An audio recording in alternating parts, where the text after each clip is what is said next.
നമ്മളിവിടെ ചെയ്യാൻ പോകുന്നത് അപ്പിയറി അൽഗോരിതം വെച്ച് റൂള് ജനറേറ്റ് ചെയ്യാൻ പോകുന്നതാണ്. അപ്പോൾ നമുക്കിവിടെ തന്നിട്ടുള്ള സപ്പോർട്ട് എന്ന് വെച്ചാൽ 50%, കോൺഫിഡൻസ് 75% ഉള്ളത്. ഇതാണ് നമ്മുടെ ഡാറ്റ സെറ്റ്.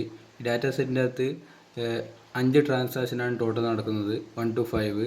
അപ്പോൾ നമ്മളങ്ങനെ ചെയ്യേണ്ടതെന്ന് വെച്ചാൽ അത് നമുക്ക് ഇതിൻ്റെ സപ്പോർട്ടിൽ നിന്ന് റൂളിലേക്കാണ് ഇതിനെ മാറ്റേണ്ടത്. അപ്പോൾ അതിന് ഫസ്റ്റ് നമ്മൾ ചെയ്യേണ്ടത് ഫസ്റ്റ് ഐറ്റം സെറ്റ് കണ്ടുപിടിക്കുക. അതിൻ്റെ നിന്ന് റിമൂവ് വീക്ക് പേഴ്സ് റിമൂവ് ചെയ്യുക. എന്നിട്ട് മേക്ക് പേഴ്സ്. വീക്ക് പേഴ്സ് എന്ന് വെച്ചാൽ 50% ആണ് നമ്മുടെ സപ്പോർട്ട് ഉള്ളത്. അപ്പോൾ അതിന് താഴെയുള്ള എല്ലാം നമുക്ക് റിമൂവ് ചെയ്യാൻ പറ്റും. എന്നിട്ട് അതിന് പേഴ്സ് ഉണ്ടാക്കുക. ഇതിൻ്റെ സെക്കൻഡ് ഐറ്റം സെറ്റ് കണ്ടുപിടിച്ച് അതിൻ്റെ അകത്ത് വീക്ക് പേഴ്സ് റിമൂവ് ആക്കി ഒരു ട്രിപ്ലറ്റ് ഫോം ചെയ്യാൻ പറ്റുമെന്ന് ചെക്ക് ചെയ്യുക. എന്നിട്ട് നമ്മൾ അതിനൊരു കോൺഫിഡൻസ് കണ്ടുപിടിച്ച് എൻ്റെ റൂളിലേക്ക് മാറ്റി ചെയ്യേണ്ടത്. അത് നമുക്ക് ഫസ്റ്റ് ഐറ്റം സെറ്റ് ചെക്ക് ചെയ്യാം. ഫസ്റ്റ് ഐറ്റം സെറ്റ് നമ്മൾ എടുക്കുന്നതെന്ന് വെച്ചാൽ ഫസ്റ്റ് ഐറ്റം ആയിട്ട് ബ്രെഡ് എടുക്കുക. അപ്പോൾ അതിൻ്റെ ഫ്രീക്വൻസി ഈ ഡാറ്റ സെറ്റിൽ എത്ര പ്രാവശ്യം അത് അപ്പിയർ ചെയ്യുന്നുണ്ട് നമ്മൾ ചെക്ക് ചെയ്യുക. അപ്പോൾ ഇവിടെ ബ്രെഡ് 1 2 3 4 4 പ്രാവശ്യം അപ്പിയർ ചെയ്തത്. അപ്പോൾ ഫ്രീക്വൻസി 4 എഴുതി. എന്നിട്ട് അതിൻ്റെ സപ്പോർട്ട് എങ്ങനെ കണ്ടുപിടിക്കുകയെന്ന് വെച്ചാൽ support equal to frequency by total number of transaction. അപ്പോൾ ഇവിടെ 5 ട്രാൻസാക്ഷനാണ് ടോട്ടൽ ഉള്ളത്. അപ്പോൾ അത് 80% കിട്ടി. അതുപോലെ തന്നെ നമ്മൾ എല്ലാത്തിൻ്റെയും കണ്ടുപിടിക്കും. എന്നിട്ട് നമ്മൾ ചെക്ക് ചെയ്യും. മിനിമം ട്രാൻസാക്ഷൻ സപ്പോർട്ട് എന്ന് വെച്ചാൽ 50% ആണ്.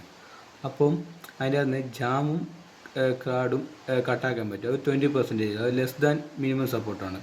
പിന്നെ നമ്മൾ സെലക്ട് ചെയ്തതെന്ന് വെച്ചാൽ ബ്രെഡ്, ബട്ടർ, മിൽക്ക്, ജ്യൂസാണ്. അങ്ങനെ അത് വെച്ചിട്ട് നമ്മൾ സെക്കൻഡ് ഐറ്റം സെറ്റ് മേക്ക് ചെയ്യും. അപ്പോൾ അതിൻ്റെ അകത്ത് നമുക്ക് പേഴ്സ് ബിൽഡ് ചെയ്യണം. അത് നമുക്ക് എടുക്കാൻ പറ്റുന്ന പേഴ്സ് ഏതെല്ലാം നോക്കാം. ആദ്യം ബ്രെഡും ബട്ടറും, ബ്രെഡും മിൽക്കും, ബ്രെഡും ജ്യൂസും, ബ്രെഡും ബട്ടറും, ബ്രെഡും മിൽക്കും, ബ്രെഡും ജ്യൂസും, ഇങ്ങനെ ഒരു പേഴ്സ് നമ്മൾ ബിൽഡ് ചെയ്ത് നമ്മൾ അടുത്തെടുക്കാൻ പോകുന്നത് ബ്രെഡും മിൽക്കും ബട്ടറും മിൽക്കും, ബട്ടറും ജ്യൂസും, ബട്ടറും മിൽക്കും, ബട്ടറും ജ്യൂസും. ഇനി അടുത്തത് മിൽക്കും ജ്യൂസും, മിൽക്കും ജ്യൂസും. അങ്ങനെ നമ്മൾ 1 2 3 4 5 6 6 പേഴ്സ് എടുത്ത് ഇത് എത്ര പ്രാവശ്യം ആ ഡാറ്റ സെറ്റിൽ അപ്പിയർ ചെയ്തെന്ന് നോക്കണം. ബ്രെഡും ബട്ടറും അപ്പിയർ ചെയ്യുന്നത് എത്ര പ്രാവശ്യം അപ്പിയർ ചെയ്യുന്നുണ്ട് ഈ data settle? Bread and butter, bread and butter. അപ്പോൾ 2 പ്രാവശ്യം. അതുപോലെ നമ്മൾ അതിൻ്റെ സപ്പോർട്ട് കണ്ടുപിടിക്കും. 2/5. ഈ 5 എന്ന് വെച്ചാൽ ടോട്ടൽ നമ്പർ ഓഫ് ട്രാൻസാക്ഷൻ. അത് അപ്പോൾ നമുക്ക് കിട്ടും 40% കിട്ടും. അതുപോലെ നമ്മൾ എല്ലാത്തിനെയും കണ്ടുപിടിക്കും. അപ്പോൾ നമ്മൾ സെലക്ട് ചെയ്തുള്ള ഐറ്റം എന്ന് വെച്ചാൽ ബ്രെഡ്, മിൽക്ക്, ബട്ടറാണ്. അപ്പോൾ നമുക്ക് ഇത് വെച്ചിട്ട് അസോസിയേഷൻ റൂൾ മേക്ക് ചെയ്യണം. അപ്പം അതിൻ്റെ bread to milk, milk to bread, butter to milk, milk to butter. അപ്പോൾ ഇതിൻ്റെ കോൺഫിഡൻസ് എങ്ങനെ കണ്ടുപിടിക്കുകയെന്ന് വെച്ചാൽ confidence of A gives B equal to support of A intersection B divide by support of A ആണ്. അപ്പം confidence of bread to milk കണ്ടുപിടിക്കുകയെന്ന് വെച്ചാൽ 3/5/4/5 equal to 60/80 എന്ന് വരും. 3/4 75%. ഇത് നമ്മൾ നേരത്തെ കണ്ടുപിടിച്ചിട്ടുണ്ട് 2 ഐറ്റം സെറ്റ് വെച്ചിട്ടുള്ള ഡാറ്റ വെച്ചിട്ട്. പിന്നെ അടുത്ത കോൺഫിഡൻസ് എന്ന് വെച്ചാൽ മിൽക്ക് ബ്രെഡ് 3/5 നമുക്ക് കിട്ടുന്നതെന്ന് വെച്ചാൽ 2 ഐറ്റം സെറ്റ് വെച്ച ഡാറ്റയിൽ നിന്നാണ് നമുക്ക് ഈ 3/5 കിട്ടുന്നത്.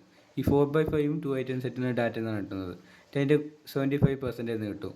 Confidence of butter to milk എത്ര? 100%. 60/60 100% കിട്ടി. Confidence of milk by butter equal to 60/18 equal to 75% കിട്ടി. ഇതാണ് നമ്മൾ സ്ട്രോങ് അസോസിയേറ്റ് റൂൾ മേക്ക് ചെയ്തിട്ടുണ്ട് ഇവിടെ.